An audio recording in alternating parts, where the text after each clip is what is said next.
আমরা যারা জুমার নামাজ পড়ি দেখবেন জুমার নামাজ যারা মনোযোগ দিয়ে খুতবা শুনে, জুমার খুতবা কয়টা?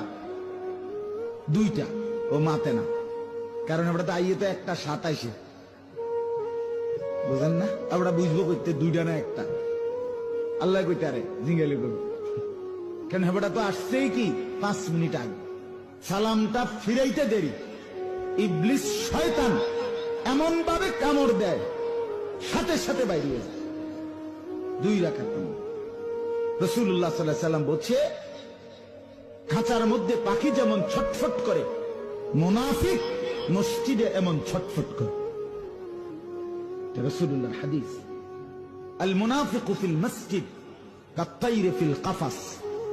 খাঁচার মধ্যে পাখি যেমন, মসজিদের মধ্যে মুনাফিকটা।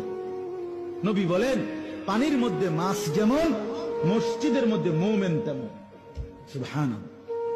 আল মুমিনু ফিল মসজিদ কাসসামাকি ফিল মা।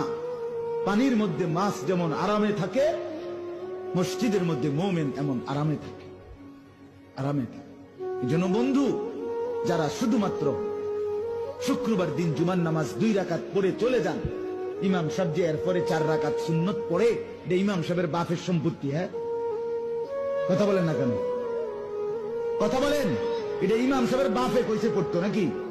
এটা রাসূলুল্লাহর যদি আমল না হতো তো ইমাম সাহেবরে কামরায় এটা পরনে লাগে নাকি? তাইলে এটা যদি কোরআন সুন্নাহ অনুমোদিত না হতো, এটা যদি রাসূলুল্লাহ সাল্লাল্লাহু আলাইহি ওয়াসাল্লাম না পড়তেন, তো ইমাম সাহেব পড়ে কেন?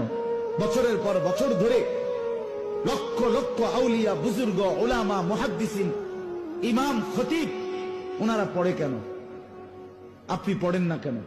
আপনারে শয়তানে কামড়ায়, এই কারণে ইবলিসে কামড়ায়।